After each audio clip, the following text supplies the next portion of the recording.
Well, this is a pleasant surprise. Working Title Group has released CJ Mod 0.8.0 and it comes with all the things that we've been looking forward to: VNAV, FADEC, RNAV, and every other acronym you can think of. Let's go check it out.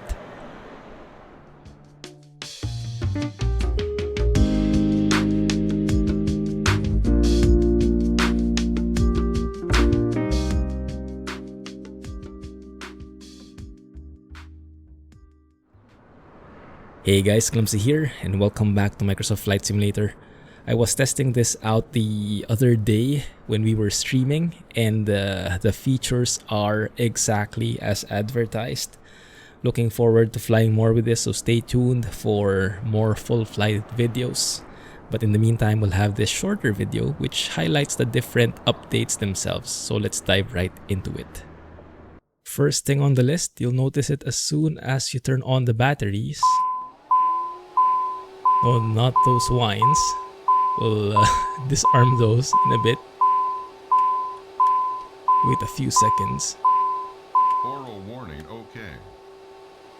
You can hear the humming in the background. I believe those are the avionics fans, but feel free to correct me if I'm wrong. But yeah, they've been working on new sounds. The fans, the interactions, the buttons. So when you're clicking, when you're interacting with the cockpit, all those sounds have been changed, and they say that everything is still work in progress, so it looks like they are adding even more to the mix. The next thing they did is to develop a totally custom flight plan manager that is independent from the Flight Simulator flight plan. So there might be a bit of disconnect. I believe if you set things up, like if you create a flight plan in the world map and jump into here, I guess it won't be 1:1. There might be an option to do that, but I think they decided to untangle themselves from that because it's been a mess, and they decided to instead model their own flight plan so everything is clean up. I guess there are more changes under the hood that we don't really notice just from setting up a flight plan because it looks and works similar to how the previous versions worked, but I'm imagining the reliability, like when changing the flight plan in the middle, changing legs in the middle of a flight, that is more dependable now and shouldn't be as wonky as we've come to experience with the default Asobo flight plan, like U-turns, suddenly changing, losing the nav mode and all that wonky stuff.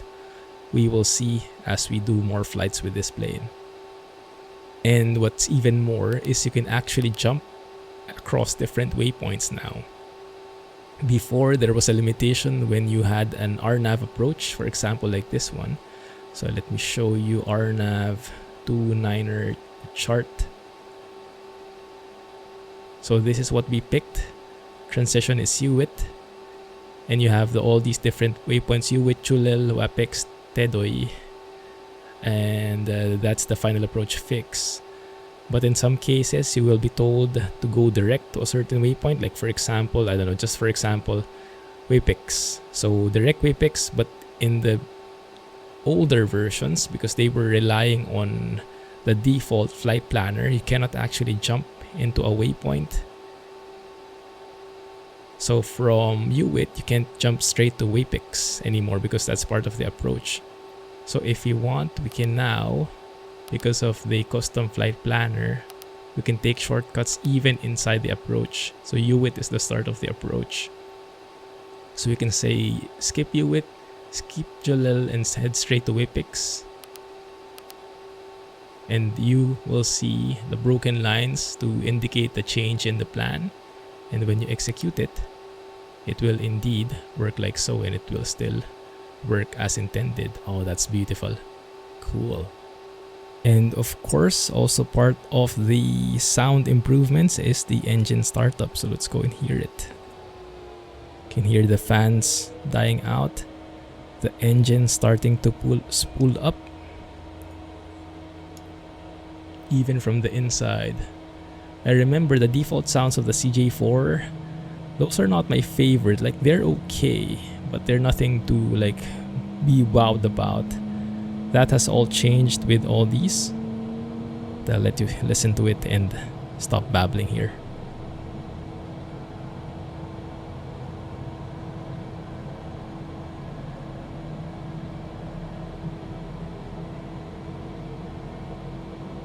Very nice. Also should work from the outside.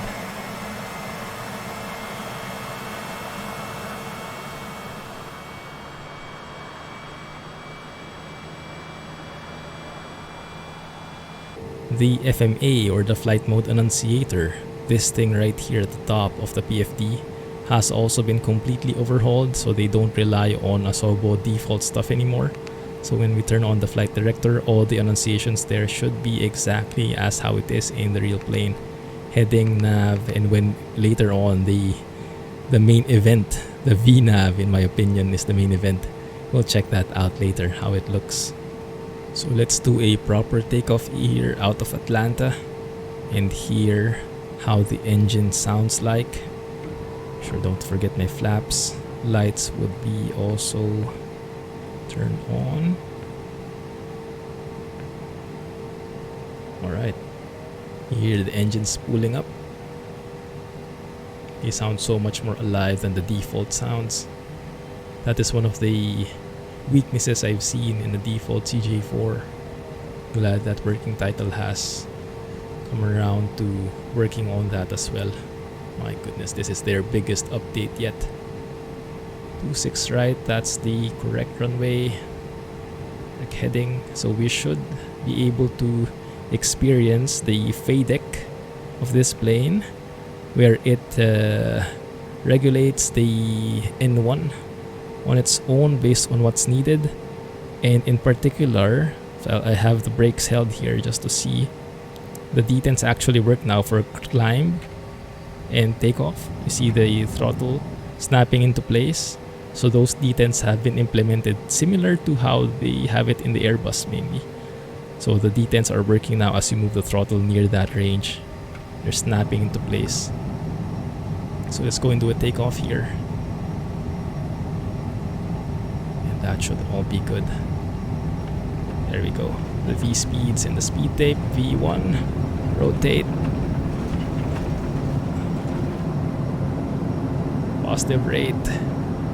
Gear up.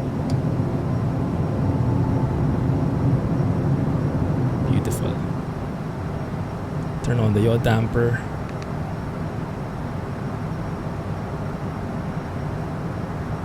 Flaps can go up.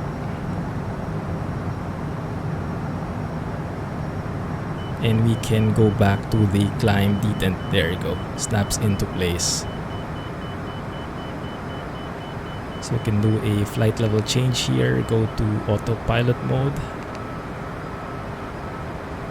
So it should follow the heading for us. And yes, they even remodeled the entire autopilot system. In particular, the lateral navigation. You know, the problem that the Asobo autopilot has, where if you choose like a heading, let's change the heading here. So for example, like that the plane heads to the desired heading very fast if it's far, and then very slow once it's near, that it doesn't actually, it's not able to follow that heading at all. So yeah, things like that. But now, with the revised lateral navigation, that works much better.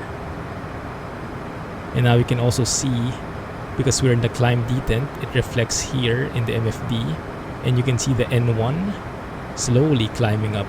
As we climb in altitude, it steps up the N1 so that we can retain the same power. So the FADEC is taking into effect.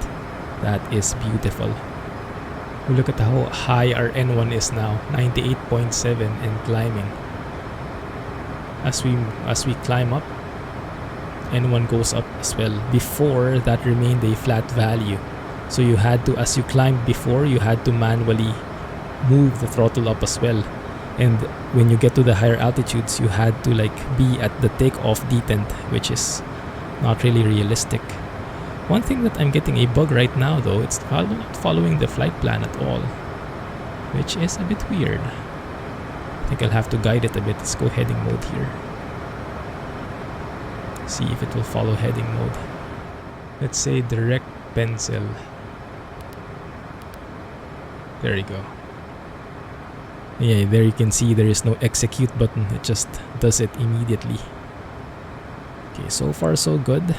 It's heading towards the magenta line. Now it should turn right at some point. It's now able to follow the flight level change, the speed I set as well. It looks like there we go. We are following the magenta line properly now. Not sure what happened a while ago. Flight level 260 now, and look at the N1, 100%, and I've been in the climb detent all throughout. Oh, that's beautiful. FADEC now works properly. Amazing stuff. Altitude. We also have that, as you guys might have heard, the altitude callout, 1000 to go. So yes, different callouts have been implemented as well, like minimums, that 1000 to go, and others I believe that I haven't heard yet. Ah, nice. You can actually see the top of descent right there.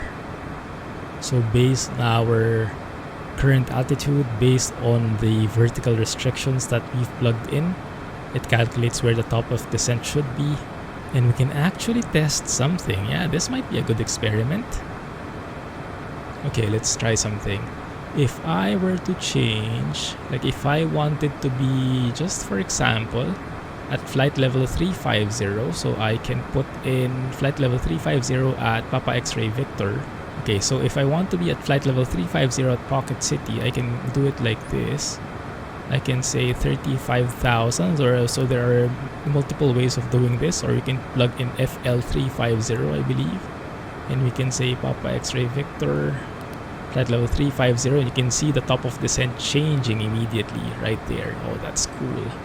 So if I wanted to descend even more and say flight level, oh, we have to put in the slash there, slash flight level 200 at Pocket City, you can see the top of descent moving even quicker. That's actually perfect for our needs, just so we can test it much faster. So if I plug in something lower, oh, you can see top of descent is blinking there. Nice. Top of descent. And if I arm the VNAV, for example, there it is. The V path has been captured right on the top of descent. I guess what I was waiting for there, let's dial down on the throttle here because we are going to be over speeding very close to the red tape. What I was expecting there was the snowflake coming from the top, going closer and closer. And I've seen that happen for like some of the flights, but in this particular one, when we changed that, it didn't. Maybe that requires some tweaking, or maybe that's really how it should work. In any case, you guys let me know. But yes, there's the snowflake there, the magenta snowflake, which indicates the vertical path. So we're right in the middle of where the FMS, the flight planner, is planning for us. Whoa, strong winds.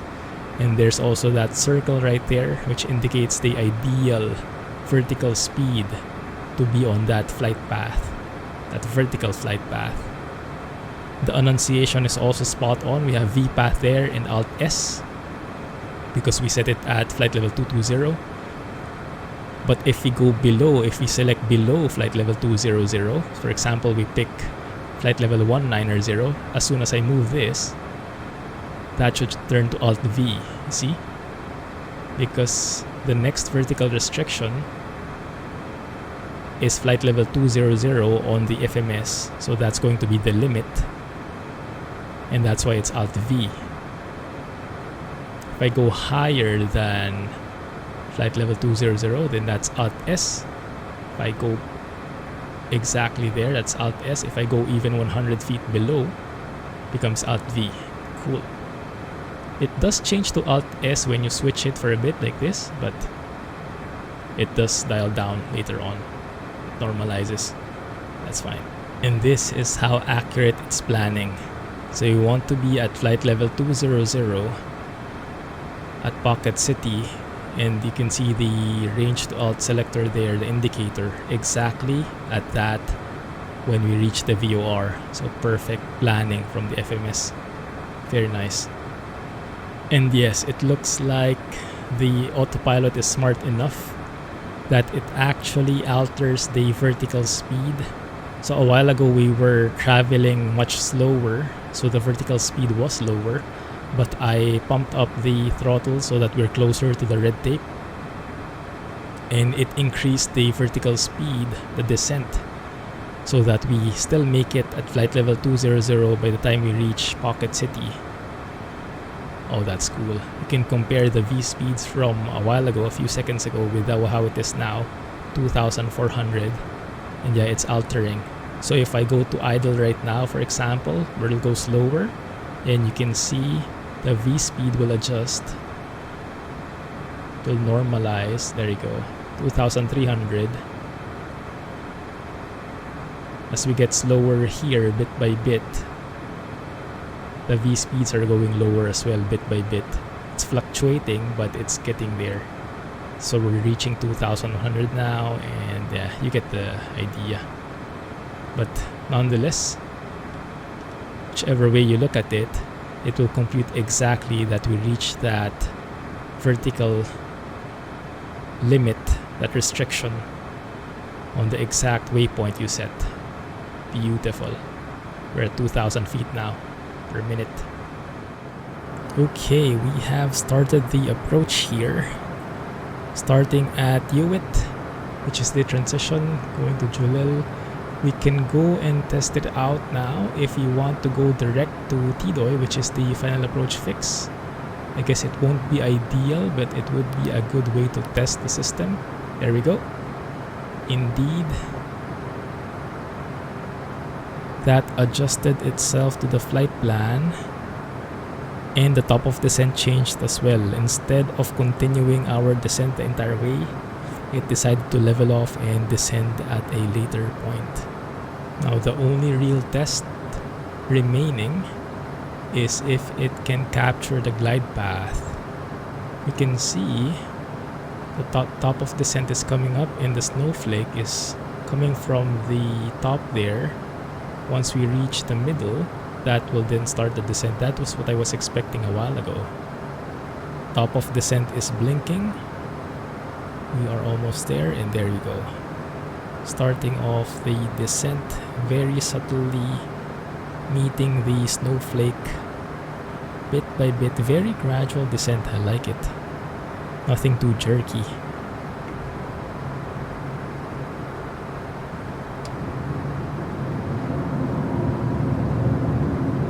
Wow.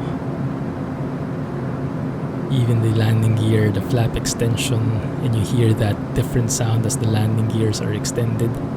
Beautiful. Would it be possible to now arm the approach this way? It says VGP, so that seems to be working. This is an LPV approach as well. Now I'm not particularly sure how different that works with the standard LNAV RNAV approach, so you guys will have to help me out there, okay? You see the minimums coming up there, highlighted by that blue cyan color on the altitude tape. Minimums. Nice. Callouts are working. Autopilot. The autopilot and the yaw damper. Let's land this on our own. Oh, that's beautiful. Let's just follow the snowflake. 500. How are the winds like? Winds are still not the best for landing. It's actually like super crosswind. You can see it's coming from the right there. Although I'm not really terribly crabbing. So there you go. You can see it transitioning ever so subtly. It's going to be coming from somewhere in front of us, somewhere to the right, but not so crabbed. It's good. I am approaching here quite fast. There was also the 500 feet callouts you guys might have heard.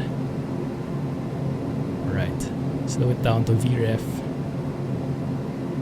It's time to land. Bit too subtle. There you go. Make it shallow. There you go. I'll take that. bit bouncy. Not too bad. Set it down. Speed brakes. Nice. I'll take it. Very nice overall. Now, I did encounter some weird autopilot problems a while ago. I had to turn off autopilot on again, but I think that's mainly still due to the overall bugs with the Asobo autopilot. I don't think they've been able to get rid of that fully yet. There's a spark here in front. So yeah, hope you guys enjoyed that not so quick overview of the changes of the latest version 0.8.0. I'm absolutely loving it. Stay tuned for more videos. If you haven't subscribed yet, then now would be the perfect time. Catch you guys soon for more flights with the CJ4, and we'll couple that with the Sky Park as well. New app that I am really enjoying these days. Right? So thanks for watching. Have a nice day. Clumsy flying, everybody, and catch you in the next one. See you soon.